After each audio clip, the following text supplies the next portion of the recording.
वो एक छोटे से गांव में पली बड़ी थी। उसके गांव में लड़कियों को बहुत ज़्यादा पढ़ाया लिखाया नहीं जाता था। उनकी शिक्षा ज़्यादा से ज़्यादा 10वीं या 12वीं तक ही कराई जाती थी और बस उसके बाद ही उनकी शादी करवा दी जाती थी, जबकि वो आगे पढ़ना चाहती थी। उसने इस बारे में अपने माँ बाप से कई बार कहा कि मैं अभी शादी नहीं करना चाहती हूँ, बल्कि मैं पढ़ना चाहती हूँ, लेकिन उन्होंने उसकी एक ना सुनी। उनका कहना था कि हमारे गांव में लड़कियों की शादी 18 वर्ष की उम्र पर कर ही दी जाती है, इसीलिए तुम्हारी भी शादी का सही समय आ चुका है। और फिर तुमसे जो छोटी तुम्हारी बहनें हैं उनकी भी तो हमें अभी शादियां करनी है। इस वजह से उसके लिए जल्द ही एक रिश्ता तलाश कर लिया गया। उसके लिए जो लड़का देखा गया वह भी एक गांव का ही था। उसका होने वाला ससुराल उसके घर से कुछ कोस दूर पर था। उसके पति के एक बड़े भाई और बड़ी बहन थे। उसके होने वाले पति के भाई की भी शादी हो चुकी थी और उसकी बहन की भी, लेकिन उनकी बड़ी बहन का देहांत हो चुका था। उनकी बड़ी बहन का एक 2 साल का बेटा था जो अब अपने नाना नानी के साथ में ही रह रहा था। उसके पति अच्छे खासे पढ़े लिखे थे और शहर में नौकरी करते थे, लेकिन वह शहर में रहते नहीं थे। वह बस सुबह काम पर निकल जाते और शाम को वापस आ जाया करते थे। जल्द ही उसकी शादी की तारीख तय हो गई और वो विदा होकर अपने ससुराल पहुंच चुकी थी। उसने भी इस सब को अपनी किस्मत मान लिया था और अपनी शादी में ही अपनी खुशियों को ढूंढना शुरू कर दिया था। अपनी शादी को लेकर उसने ना जाने कितने सपने संजो लिए थे। वो इस शादी से अब बहुत खुश थी, क्योंकि उसके पति देखने में बहुत ही खूबसूरत थे और सबसे ज़्यादा उसे खुशी इस बात की थी कि वह इतने पढ़े लिखे थे और शहर में नौकरी करते थे, क्योंकि वो भी हमेशा से एक पढ़े लिखे इंसान से ही शादी करना चाहती थी। शादी के बाद विदा करवा कर उसे ससुराल वाले सबसे पहले उसे एक हकीम के पास लेकर गए। वो यह देखकर हैरान थी कि यह लोग उसे कहाँ ले आए, तो उसकी जेठानी ने उसे बताया कि उसके गांव में यह जो हकीम है यह सालों से बहुत प्रसिद्ध है। यह जिसे भी अपनी जादुई दवा दे दे उसका भला हो जाता। सारे गांव वाले इन्हें बहुत मानते हैं। पहले तुम्हें इनकी जादुई दवा दिलाई जाएगी, उसके बाद ही तुम्हारा गृह प्रवेश कराया जाएगा। कुछ देर के बाद ही वो और उसके पति उन हकीम के सामने बैठे हुए थे। उन्होंने उन दोनों के ही सर पर हाथ फेर कर उन्हें जादुई दवा दी और जो सिर्फ उसे और उसके पति को ही खिलाई गई, वहां पर मौजूद और किसी को भी नहीं। इसके बाद वो अपने ससुराल आ गई। उसकी शादीशुदा जिंदगी की शुरुआत बहुत ही अच्छी हुई, लेकिन धीरे धीरे उसे यह समझ आने लगा कि उसके पति कम बात करने वाले लोगों में से हैं। वह जो भी बात कहते हैं बस नपे तुले शब्दों में ही कहते थे। बहुत ज्यादा बात करना उन्हें पसंद नहीं था। ज्यादातर समय वह खामोश रहते। उसे समझ नहीं आता कि जब घर में ये सभी लोग खूब हंसने बोलने वाले हैं तो फिर यह इतना कम क्यों बोलते हैं। कई बार तो उसे ऐसा लगता कि शायद जैसे कोई बात है जो उन्हें अंदर ही अंदर परेशान कर रही है। वह किसी बात से बहुत ज्यादा उदास है, इसीलिए उसने एक दो बार हिम्मत करके उनसे पूछा भी, लेकिन उन्होंने उसकी इस बात का कोई भी जवाब ही नहीं दिया। फिर उसे लगा कि शायद या तो यह उसकी गलतफहमी है या फिर वह उसे इस काबिल नहीं समझते कि उससे अपने दर्द को बांट सके। इधर उसकी शादी की सारी रस्में हो चुकी थी और उसने अपने ससुराल की सारी जिम्मेदारियां निभाना शुरू कर दी थी। धीरे धीरे उसकी जेठानी से उसकी खूब बनने लगी थी। वह उसकी बहुत अच्छी सहेली बन गई। जैसा कि लड़कियों को हमेशा से ही सिखाया जाता है कि उन्हें अपने पति के आगे झुककर रहना चाहिए, उसके सामने बहुत ज्यादा बोलना नहीं चाहिए। वहां पर भी ठीक वैसा ही माहौल था। उसकी जेठानी जेठ जी से हमेशा डरी सहमी ही रहती थी और कम ही बात करती थी, जबकि उसके और उसके पति के बीच में यह चीज उल्टी थी।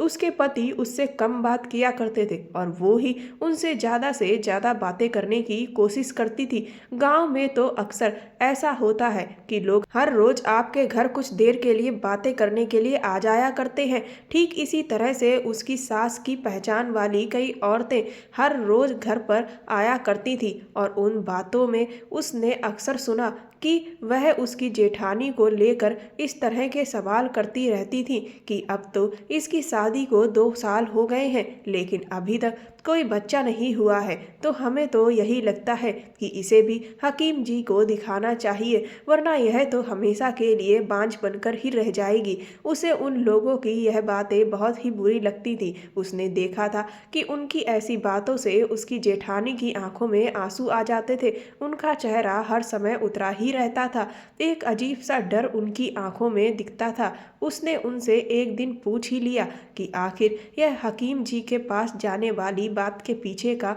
क्या मकसद है। तो उन्होंने उसे बताया कि दरअसल हमारे गांव में जब भी किसी महिला के बच्चे नहीं होते हैं, तो जिन हकीम जी के पास तुम्हें शादी के समय दवा दिलाने के लिए ले गए थे, उनके पास ही महिलाओं को ले जाया जाता है और उन्हें करीब 7 दिन तक हकीम जी के यहाँ रहना पड़ता है। हकीम जी इलाज करते हैं और उसके बाद वह महिला पेट से हो जाती है। अपनी जेठानी की यह बात सुनकर उसे उनकी बातों पर जरा सा भी यकीन नहीं हुआ कि भला ऐसा भी कहीं हो सकता है। अगर किसी महिला को बच्चे नहीं हो रहे हैं तो उसे डॉक्टर के पास ले जाना चाहिए। एक हकीम जी के पास ले जाने से वह पेट से कैसे हो सकती है। लेकिन उसकी जेठानी कहने लगी कि आज तक इस गांव में जब भी किसी औरत के साथ ऐसा हुआ है, उसे हकीम जी के पास ले जाया गया तो सच में वह कुछ महीनों बाद पेट से हो गई। यह सुनकर वो हैरान थी। फिर वह कहने लगी कि हमारी ननद सीमा को भी तो बच्चा नहीं हो रहा था, लेकिन जब उसे हकीम जी के यहाँ भेजा गया तो वह भी 1 महीने के बाद पेट से हो गई और तभी तो उसका मुन्ना इस दुनिया में आया। अपनी ननद के बारे में यह सुनकर उसने जेठानी से पूछा, दीदी लेकिन हमारी ननद के साथ ऐसा क्या हो गया था जो वह इस दुनिया को छोड़कर चली गई। इस बात पर उसकी जेठानी की आंखों में आंसू आ गए और वह कहने लगी कि बस एक हादसे की वजह से हमने अपनी हंसती खेलती ननद को हमेशा हमेशा के लिए खो दिया और हमारा मुन्ना बिन माँ का हो गया। उनके मुंह से यह बात सुनकर वो भी बड़ी हैरान और दुखी हो गई थी। उसने अपने ससुराल वालों के मुंह से अक्सर सुना था कि उसकी ननद बहुत बातूनी और खुशमिजाज किस्म की इंसान थी। उनके पास अगर कोई भी थोड़ी देर के लिए बैठ जाता तो वह हंस हंस के लोटपोट होने लगता था। मुन्ना को देखकर भी उसे बहुत बुरा लगता था कि जब मुन्ना बड़ा होगा और मुन्ना को पता चलेगा कि उसकी माँ तो इस दुनिया में है ही नहीं, तो इस बेचारे पर भी क्या बीतेगी। उसे मुन्ना से भी बहुत लगाव हो गया था। ऐसा लगता था मानो मुन्ना उसी का बच्चा हो। कुछ दिनों के बाद उसकी सास ने उसकी जेठानी से कहा कि मुझे नहीं लगता कि अब तुम्हें बच्चा होगा, इसीलिए अब सही समय आ गया है जब तुम्हें हकीम जी के पास ले जाया जाए। इस बात से उसकी जेठानी बहुत परेशान हो गई। उन्होंने उसकी सास से कहा कि माँ जी, मुझे लगता है कि हकीम जी के पास जाने से पहले हमें शहर चलकर एक बार डॉक्टर को दिखाना चाहिए। इस बात पर उसकी सास नाराज होने लगी और गुस्से में जेठानी को आंखें दिखाते हुए कहने लगी कि तुम्हारी हिम्मत कैसे हुई अपने मुंह से डॉक्टर का नाम लेते हुए। जब हमारे गांव में हकीम जी हैं तो हमें तो डॉक्टर की बात अपने मन में भी नहीं लानी चाहिए। हकीम जी की जादुई दवा की वजह से आज तक इस गांव की किसी भी औरत को डॉक्टर के यहाँ का मुंह नहीं देखना पड़ा और तुम हो कि डॉक्टर के पास जाने की बात कर रही हो। आज तुमने यह बात कह दी, लेकिन आज के बाद यह बात अपने मुंह से कभी मत निकालना। अगर गांव में किसी को भी पता चल गया कि तुमने इस तरह से कहा है तो ना जाने क्या होगा, और गलती से भी अगर यह बात हकीम जी के पास पहुंच गई तो शायद हमें उनके गुस्से को झेलना पड़े। इस बात पर उसकी जेठानी का मुंह उतर गया और वह खामोश हो गई। वो यह सब वहीं पर खड़े होकर सुन रही थी। उसे तो जेठानी की बात में कोई भी बुराई नजर नहीं आई, इसीलिए उससे रहा नहीं गया और उसने अपनी सास से कहा कि लेकिन माँ जी, अगर डॉक्टर के पास हम एक बार चलकर दीदी को दिखा लेते तो इसमें बुराई क्या थी। इस पर उसकी सास उस पर भड़कने लगी, कहने लगी कि अभी जो मैंने तुम्हारी जेठानी से कहा वह क्या तुम्हारे कानों को सुनाई नहीं दिया, जो मुझे तुम्हें अलग से समझाना पड़ेगा। मुझे लगता है कि तुम दोनों का दिमाग कुछ ज़्यादा ही खराब हो गया है। आने दो मेरे बेटों को, तुम दोनों की अच्छी तरह से खबर उनसे लेने को कहती हूँ। यह बात सुनकर उसकी जेठानी और ज़्यादा घबरा गई। सास के जाते ही वह उससे कहने लगी, सपना, तुम्हें बीच में बोलने की क्या जरूरत थी। बिना बात अब यह छोटी सी बात का बतंगड़ बन जाएगा। उसने कहा, आप डर क्यों रही हैं? यह भी कोई बात हुई कि हम किसी बात को हिम्मत करके कह भी नहीं सकते? हम अपना इलाज कहाँ कराना चाहते हैं और कहाँ नहीं। इस बात पर उसकी जेठानी कहने लगी कि देखो, तुम अभी इस घर में नई नई आई हो, तुम्हें नहीं पता कि यहाँ पर क्या कैसे होता है, बस इसीलिए तुम यह कह रही हो। तुम्हें नहीं पता तुम्हारे जेठ जी अब मुझ पर बहुत ज़्यादा गुस्सा करेंगे। उसने कहा, लेकिन आप भी तो हकीम जी के पास नहीं जाना चाहती? तो वह कहने लगी कि हाँ, जाना तो मैं नहीं चाहती हूँ, लेकिन अब मैं क्या करूँ, मेरी भी मजबूरी है। एक तो मेरे पति भी मेरी कोई बात नहीं सुनते, हमारी सास उनसे जो भी जितना कहती हैं वह बस उसे ही चुपचाप मान लेते हैं। मुझे हकीम जी के यहाँ जाने में बहुत ज़्यादा डर लगता है, क्योंकि अभी तक मैंने यही देखा है कि जो भी औरतें या लड़कियाँ हकीम जी के यहाँ गईं, वह भले ही प्रेग्नेंट हो गई हो, लेकिन वह मानसिक रूप से उसे स्वस्थ नहीं लगती। उनके व्यवहार में पहले की अपेक्षा बहुत ज़्यादा परिवर्तन आ चुका होता है। ऐसा लगता है जैसे उन पर हकीम जी के यहाँ कुछ ऐसा किया गया हो जिससे उन्हें कुछ ठेस पहुंची हो। अपनी जेठानी के मुंह से यह बात सुनकर वो बड़ी हैरान रह गई थी कि आखिर वह कहना क्या चाहती हैं। अभी वो दोनों बात कर ही रहे थे कि तभी उसकी सास वहां आ जाती हैं और कहने लगती हैं कि वो लोग शाम के खाने की तैयारी जल्द से जल्द शुरू कर दे। इसीलिए वो अपने अपने कामों में लग जाते हैं। रात के समय जब उसके जेठ जी काम से वापस आते हैं तो उसकी सास उनसे शिकायत कर देती है, जिस वजह से जेठ जी जेठानी को खूब डांट रहे होते हैं। अभी वो भी चुपचाप खड़े होकर यह सारा तमाशा देख रही होती है कि तभी उसके पति भी काम से वापस आ जाते हैं, और जब वह इस सब हंगामा की वजह पूछते हैं तो वह भी नाराज होने लगते हैं। वह कहते हैं कि जब भाभी उस हकीम के यहाँ नहीं जाना चाहती हैं तो आप लोग उन्हें वहाँ क्यों लेकर जाना चाहते हैं? आप लोगों की बुद्धि क्या घास चरने चली गई है? देखा नहीं सीमा को हकीम के यहाँ भेजने के बाद क्या हुआ था? आप लोग क्या वही सब भाभी के साथ भी दोहराना चाहते हैं? इस पर उसकी सास बुरी तरह से उसके पति पर भड़कने लगती है और कहती है कि खबरदार, जो तूने एक भी उल्टी बात अपने मुंह से निकाली, तुझे 1000 बार समझाया है कि सीमा के साथ जो कुछ भी हुआ वह सिर्फ एक हादसा था, उसमें हकीम जी का कोई भी हाथ नहीं था। अरे नादान, हकीम जी की वजह से ही तो आज सीमा का अंश हमारा मुन्ना हमारे पास है। अगर हकीम जी की जादुई दवा ना होती तो आज हमारे पास मुन्ना ना होता। लेकिन तेरी छोटी बुद्धि में यह बात एक बार भी नहीं घुसती और मुझे अब एक भी नहीं सुननी। मैं कल ही बड़ी बहू को हकीम के यहाँ लेकर जाऊंगी। इतना कहते हुए उसकी सास ने अपना फैसला सुना दिया। उसके पति खामोश होकर चुपचाप अंदर कमरे में आ गए। खाना खाने के बाद जब वो लोग सोने के लिए लेटे तो उसने अपने पति से कहा कि आप सीमा दीदी को लेकर बाहर क्या कह रहे थे कि उन्हें हकीम जी के यहाँ भेजा गया और इसीलिए उनके साथ यह सब हुआ। आखिर बात क्या है? इस पर उसके पति कहने लगे कि मैं इस विषय में और कोई बात नहीं करना चाहता। वैसे ही आज मेरा मूड बहुत ज़्यादा खराब हो चुका है, इसीलिए फिलहाल मुझे कोई बात नहीं करनी। इतना कहकर वह चुपचाप लेटकर सो गए और उसके मन में इधर ढेर सारे सवाल छूट गए थे। उसके पति का अक्सर यही स्वभाव होता।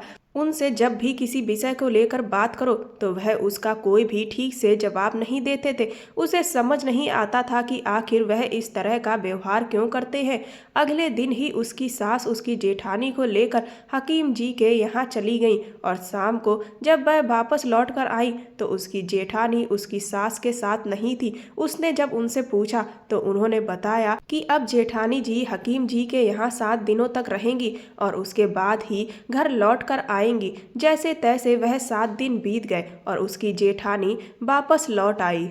जब उसकी जेठानी लौटी तो उसने उनसे पूछा कि वहाँ पर सब कुछ कैसा था, तो वह कहने लगी कि मैं बेकार ही डर रही थी, जबकि वहाँ तो सब कुछ बहुत अच्छा था। यह सुनकर वो बहुत खुश हो गई। उसने अपनी जेठानी से कहा, तो अब तो बहुत जल्द ही हमें भी खुशखबरी सुनने को मिलेगी। इस पर जेठानी जी कहने लगी कि हकीम जी ने इन सब के बारे में बात करने से मुझे मना किया है, लेकिन अब मुझे भी खुशखबरी का इंतजार है। इसके बाद अभी कुछ दिन बीते ही ही थे कि उसने देखा कि उसकी सास एक बार फिर से जेठानी जी को हकीम जी के यहाँ छोड़कर आई और इस बार भी उन्हें 7 दिनों के लिए वहाँ रहना था। उसे लगा कि हो सकता है शायद वह जो भी उपचार करते हों यह बस उसी का हिस्सा हो। धीरे धीरे इस बार भी 7 दिन बीत गए, लेकिन इस बार जब जेठानी जी हकीम जी के यहाँ से लौट कर आईं तो उनकी हालत पहले की तरह अच्छी नहीं थी, बल्कि उसे उनकी हालत बहुत खराब लग रही थी।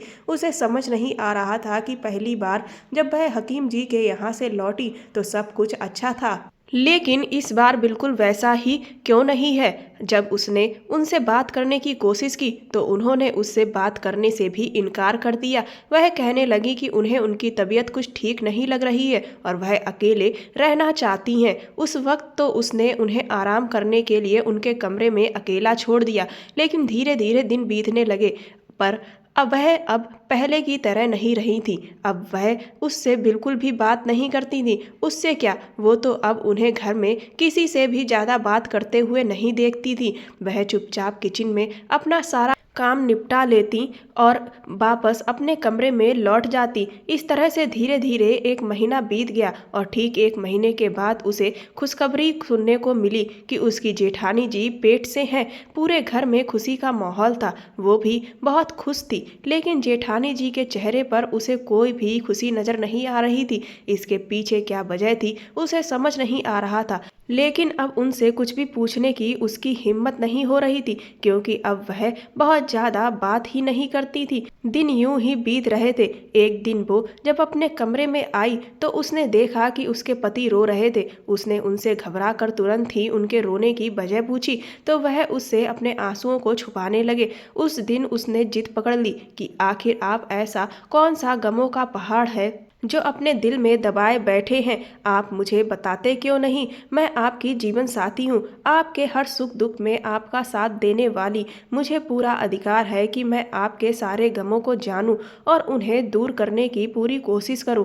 इस पर वह कहने लगे कि दरअसल आज के दिन ही सीमा हम सबको इस दुनिया से छोड़कर चली गई थी। उनकी यह बात सुनकर वो भी बहुत ज़्यादा उदास हो गई। उसने उन्हें समझाने की कोशिश की कि होनी को कोई नहीं टाल सकता, इतनी कम उम्र में ही दीदी हम सबको छोड़कर चली गई। इस पर उसके पति कहने लगे कि यह होनी नहीं थी, बल्कि यह सब कुछ उस हकीम का किया धरा था।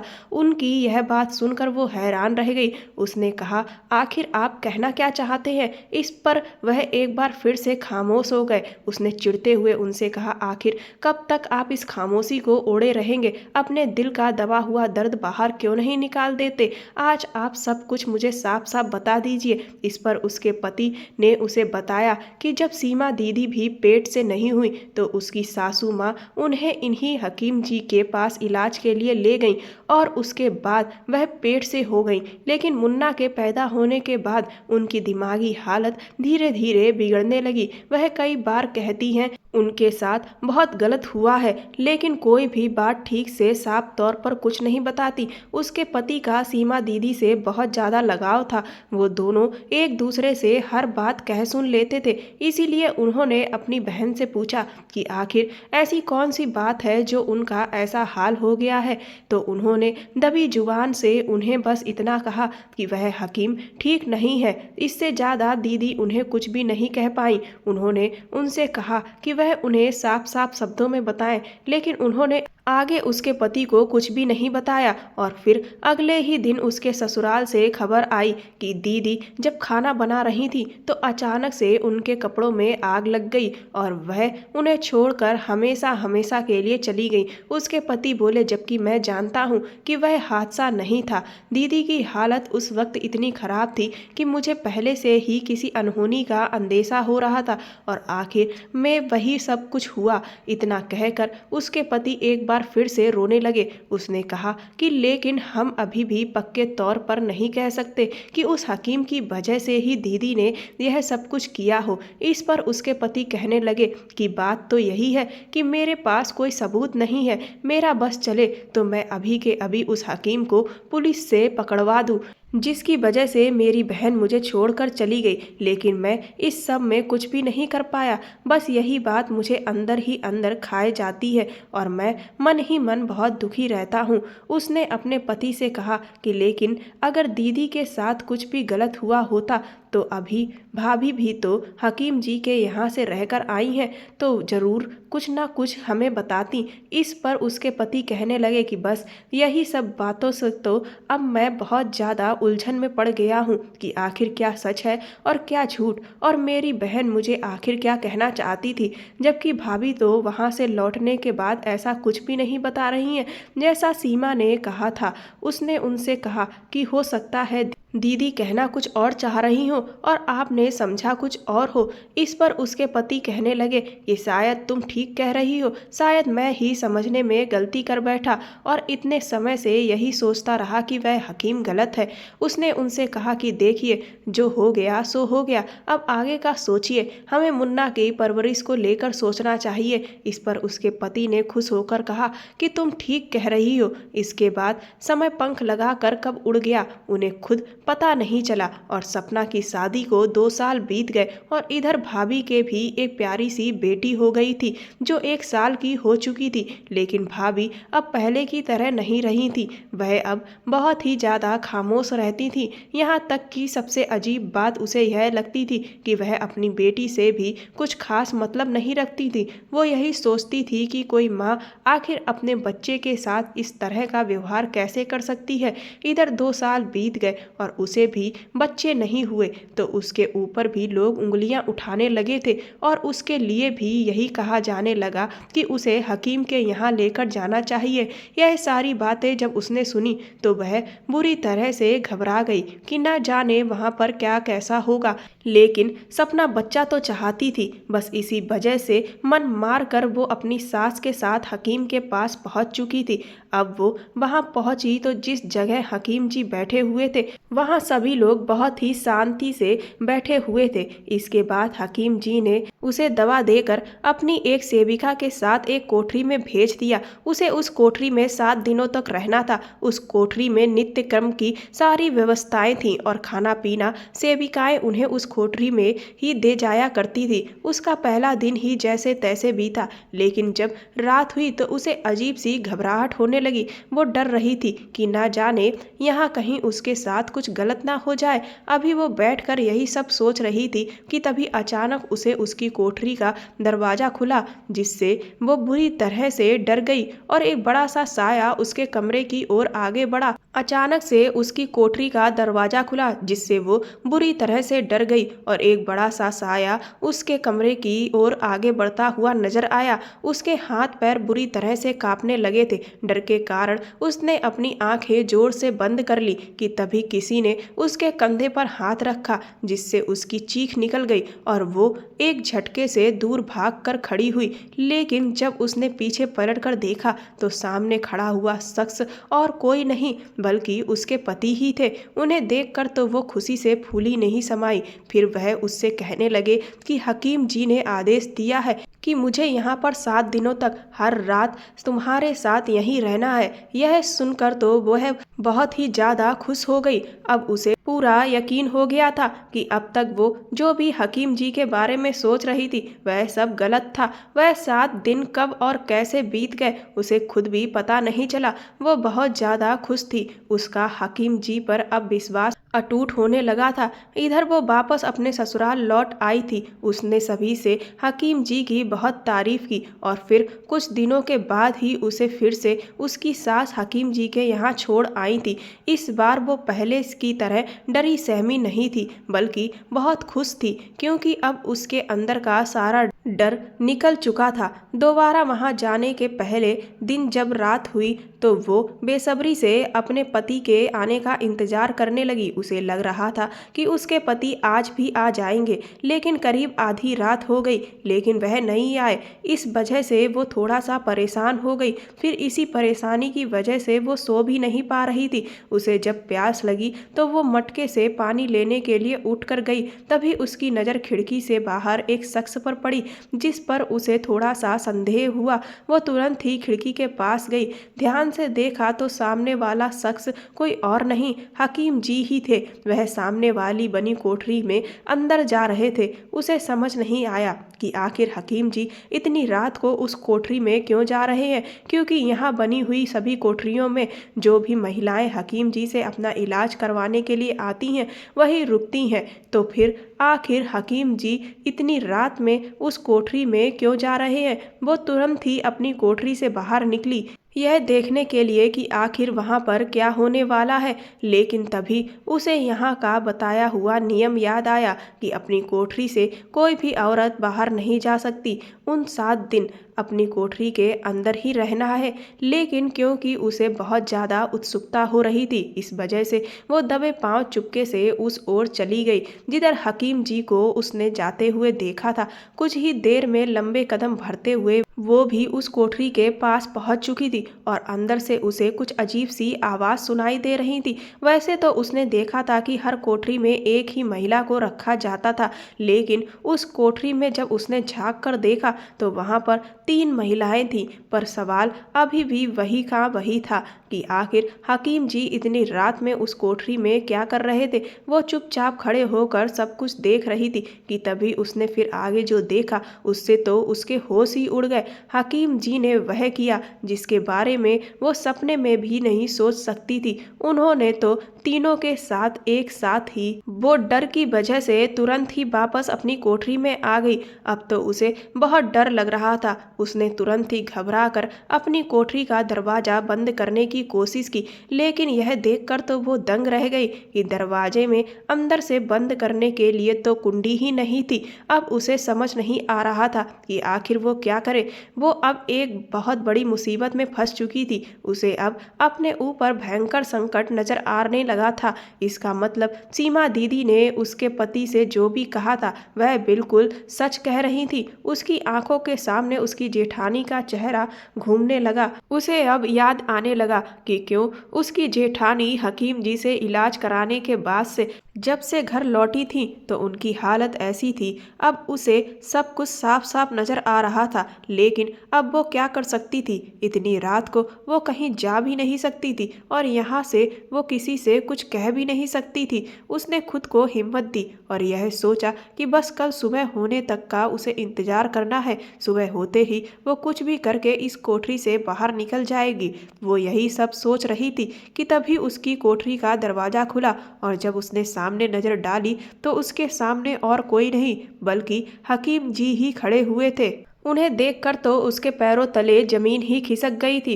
उसने तुरंत ही चिल्लाते हुए हकीम से कहा कि आप यहाँ क्या करने आए हैं। तो वह कहने लगे कि मैं सब कुछ जानता हूँ कि तुम अब मेरे बारे में सब कुछ जान चुकी हो। वह धीरे धीरे उसके करीब आने लगे और वो डर के पीछे हटने लगी। उसने कहा आप यहाँ से चले जाइए। तो हकीम कहने लगा कि देखो मैं तुम्हारी मदद करने के लिए यहाँ पर आया हूँ और मेरा विश्वास करो तुम भी जरूर प्रेग्नेंट होगी सपना, अपने बच्चों को अपनी गोद में खिला सकोगी, लेकिन इसके लिए मैं तुमसे जैसा कहूँगा तुम्हें वैसा ही करना पड़ेगा। उसने हकीम से कहा कि मुझे तुम्हारी कोई बात नहीं माननी है। उसकी इस बात पर हकीम एक शैतानी हंसी अपने चेहरे पर लेकर आया और कहने लगा सोच लो मुझे इनकार करने का मतलब अपनी जिंदगी खराब करना होगा। उसने कहा तुम मुझे डरा नहीं सकते हो। तो वह कहने लगा मैं तुम्हें डरा नहीं रहा हूँ बल्कि तुम्हारे आगे के भविष्य को तुम्हें बता रहा हूँ। अगर सपना तुम प्रेग्नेंट नहीं हुई तो गांव के लोग रोज तुम्हारे घर आएंगे, तुम्हें सबके सामने बेइज्जत करेंगे, तुमसे बार बार सवाल करेंगे, फिर तुम उन्हें क्या जवाब दोगी। तुम्हें बांझ होने के ताने देंगे। तुम जब भी अपने मायके जाओगी वहाँ भी लोग तुम्हें अजीब नज़रों से देखेंगे और यह भी हो सकता है कि तुम्हारी ससुराल वाले तुम्हें घर से निकाल दें, तुम्हारे पति से तुम्हारा तलाक करवा दें और तुम्हारे पति की दूसरी शादी करवा दें। हकीम के मुंह से यह सारी बातें सुनकर उसके तो होश उड़ चुके थे। यह तो उसने सपने में भी नहीं सोचा था कि उसके साथ ऐसा कुछ भी हो सकता है। वो हकीम की बातों से बुरी तरह से डर चुकी थी, लेकिन फिर भी उसने झूठी हिम्मत दिखाते हुए उनसे कहा कि मेरे साथ ऐसा कुछ नहीं होगा, मेरे पति बहुत अच्छे हैं, मैं उनसे कहूँगी कि वह मुझे डॉक्टर के पास लेकर चलें। इस पर हकीम कहने लगा कि इस गाँव के लोग कभी भी डॉक्टर के पास नहीं जाते, वह सिर्फ और सिर्फ मुझ पर विश्वास करते हैं, इसीलिए तुम्हारे पास मेरी बात मानने के सिवा और कोई चारा नहीं है। उसने हकीम से कहा, इसी तरह से तुम्हारे पास जो भी औरतें आती होंगी तुम उन्हें अपनी बातों में उलझा लेते होगे और फिर उनके साथ गलत काम करते होगे। इस पर वह हकीम एक खतरनाक हंसी हंसने लगा, जिससे वो समझ चुकी थी कि यह हकीम बहुत बड़ा ढोंगी है और ना जाने कितनी महिलाओं के साथ इसने यह सब किया है। बेचारी गांव की औरतें हकीम की बातें सुनकर डर जाती होंगी और फिर वह चुपचाप इसकी बात मान लेती होंगी। अपनी इज्जत और शादी को बचाने के खातिर वह सब करती होंगी। उसने कहा, यही सब तुमने मेरी जेठानी के साथ भी किया है ना, और मेरी ननद के साथ भी। इस पर वह हकीम कहने लगा, सिर्फ तुम्हारी जेठानी और ननद के साथ क्या, मैंने तो यह सब इस गांव की हर उस औरत के साथ किया है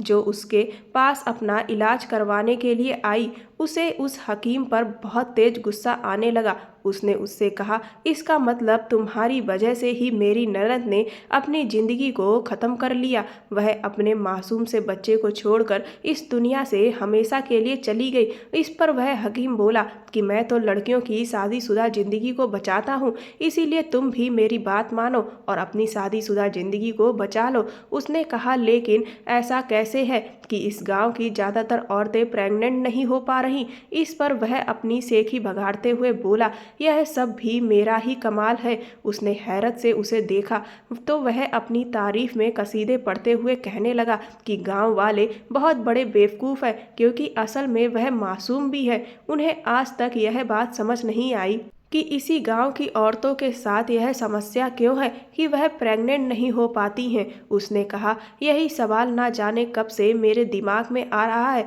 तो वह हकीम कहने लगा, यही बात तो तुम्हें खास बनाती है कि तुम इस गांव वालों की तरह हर बात को आंख बंद करके स्वीकार नहीं कर लेती। दरअसल जब भी इस गांव की बेटी या गांव में जब कोई बहू ब्याह कर आती है तो उसे सबसे पहले मेरे पास जादुई दवा दिलाने के लिए लाया जाता है और मैं जादुई दवा में दूल्हा दुल्हन को दवा देता हूँ और उस दवा में वो एक ऐसी दवा देता जिससे वह कभी भी संतान को प्राप्ति ना कर पाए और फिर मजबूर होकर उस महिला को मेरे पास ही लाया जाए। बस इसी तरह से मेरा काम बन जाता। जिन लोगों की मुझे में ज़्यादा विश्वास है वह लोग अपनी बेटियों की शादी करने पर भी सबसे पहले मुझसे जादुई दवा दिलवाते और फिर उनके साथ भी यही होता जो मैं चाहता हूँ। उसने उस हकीम से कहा कि तुम्हें शर्म नहीं आती मासूम गाँव वालों से इस तरह से धोखा देते हुए। इस तरह से तुमने ना जाने कितनी औरतों के साथ गलत किया, उनकी इज्जत के साथ खिलवाड़ किया। इस पर वह हंसने लगा और बोला कि यह सब काम मेरे पिता ने शुरू किया था। इससे उन्हें बहुत अच्छी कमाई होती थी और इलाज के नाम पर उन्हें सुख भी मिलता था। यह गांव वाले इतने बेवकूफ़ हैं कि आसानी से हर बात मान जाते और अपनी बहन, बेटी और पत्नी को एक गैर मर्द के हवाले छोड़ जाते हैं। वो उस हकीम की बातें सुनकर हैरान रह गई थी। जो गाँव वाले उस पर बहुत विश्वास करते, वह उनके साथ इतना घटिया काम कैसे कर सकता था। उसने उससे कहा कि लेकिन जब मैं पहली बार आई तब तुमने अपना यह असली रूप क्यों नहीं दिखाया। इस पर वह कहने लगा कि अगर मैं पहली बार में ही अपनी असलियत दिखा दूं तो हो सकता है कोई औरत मेरे बारे में सबको सच सच बता दे, लेकिन क्योंकि पहली बार जब कुछ अच्छा होता है तो वह खुद ही यहाँ से वापस जाकर सब जगह मेरी तारीफ़ें करती हैं और फिर दोबारा से मैं अपने मन का काम करता हूँ और फिर वह मेरे खिलाफ जाकर कुछ भी नहीं कह सकती, क्योंकि मेरी तारीफ़ तो वह खुद ही पहले ही कर चुकी होती हैं और अगर वह मेरे खिलाफ जाएंगी तो हर कोई उसे ही गलत ठहराएगा। उसने हकीम से कहा, लेकिन मैं तुमसे डरने वाली नहीं हूँ, मैं तुम्हारी असलियत सबको बता दूंगी। इस पर वह हकीम कहने लगा कि अगर तुमने ऐसा किया तो तुम बहुत पछताओगी, क्योंकि कोई तुम्हारी बात का यकीन नहीं करेगा, क्योंकि तुम भी भूल चुकी हो कि तुम खुद भी सबके सामने मेरी तारीफ कर चुकी हो। उसकी यह बात सुनकर वो खामोश हो गई, क्योंकि यह बात तो वो बिल्कुल ठीक कह रहा था। फिर वह उससे कहने लगा, अब तो तुम्हारे सामने कोई भी रास्ता नहीं बचा है सिवाय मेरी बात मानने के। उसने कहा, यह तो तुमने सच कहा, और इसीलिए उसने हार मान ली और चुपचाप हकीम के पास चली गई। यह देखकर वह हकीम बहुत खुश हो गया कि उसने उसकी बात को मान लिया है। तभी किसी ने हकीम के कंधे पर पीछे से हाथ रखा और जब हकीम ने पलट कर देखा तो उसके होश उड़ चुके थे। पीछे उसका पति खड़ा हुआ था और यह सब देखकर हकीम को कुछ भी समझ नहीं आया। तभी अचानक से गांव के सभी सरपंच, प्रधान जी, सभी लोग उस कोठरी में आ चुके थे। हकीम को तो कुछ भी समझ नहीं आ रहा था कि अचानक से उसके साथ यह सब क्या हो गया। गांव वाले तुरंत ही उस हकीम को वहां से पकड़कर गांव के चौक पर ले गए और आधी रात को ही सारे गांव वालों को इकट्ठा किया गया। वो अभी भी कुछ भी समझ नहीं पा रहा था कि उसके साथ अचानक से यह सब क्या हो गया। गांव वाले उसके यहाँ कैसे पहुँच गए, इस पर उसने हकीम को बताया कि दरअसल उसके पति ने अपनी बहन के बारे में जब उसे सब कुछ बताया था, उसके मन में तभी से शक पैदा हो गया था और उसके मन में यह सवाल भी आ चुका था कि आखिर इसी गांव की औरतों के साथ ऐसा क्यों हो रहा है कि वह प्रेग्नेंट नहीं हो पा रही हैं, जबकि बाकी गांव की औरतों के साथ ऐसा नहीं होता। उसने अपने पति से इस बारे में कहा तो उन्हें भी उसकी बात में दम लगा और फिर जब भाभी भी तुम्हारे पास से लौटी तो उनकी भी हालत उसे कुछ ठीक नहीं लगी। उससे अपने पति का दुख देखा नहीं जा रहा था। उसने उन्हें यकीन दिलाया कि आपको और आपकी बहन को और इस गांव की हर औरत को इंसाफ दिला कर रहूंगी अगर वह हकीम सच में गलत है तो। और फिर इधर उसकी सास तो पहले से ही कह रही थी कि वह उसे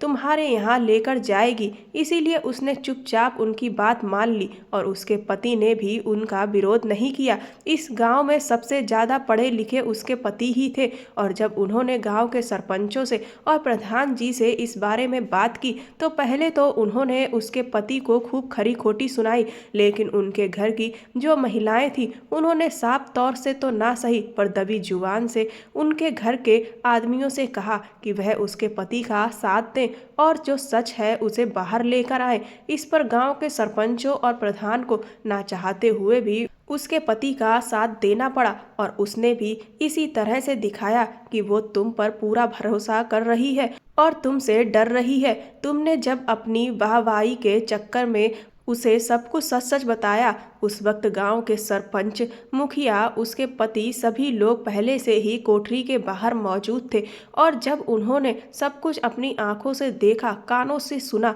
तब उन्हें पूरा यकीन हो गया कि उसके पति उनसे जो भी कह रहे थे वह सब सच था। उसने उस हकीम से कहा कि तुमने अपनी सेखी भगाड़ने के चक्कर में खुद ही अपना भांडा फोड़ लिया। उसके बाद से गांव वालों ने पुलिस को बुलाकर उस हकीम को पकड़वा दिया और उसके यहाँ जो भी लोग उसके इस काले कारनामे में साथ देते थे उन सबको भी पुलिस पकड़कर अपने साथ ले गई। सारे गांव वालों ने उसके पति और उसका दिल से शुक्रिया कहा। गांव के मुखिया ने सपना से कहा कि बेटी, तुमने हमारे गांव को एक बहुत बड़े अंधविश्वास से आज़ादी दिलाई है, इसीलिए हम तुम्हें इनाम देना चाहते हैं। बताओ तुम्हें इनाम में क्या चाहिए। उसने गांव के मुखिया से कहा कि मुझे अगर आप कोई इनाम देना चाहते हैं तो इस गांव की हर लड़की को उच्च शिक्षा प्राप्त करने से ना रोका जाए, क्योंकि अगर आज मैंने आपको और इस गांव को अंधविश्वास से मुक्ति दिलाई है तो उसका सबसे बड़ा कारण शिक्षा ही है।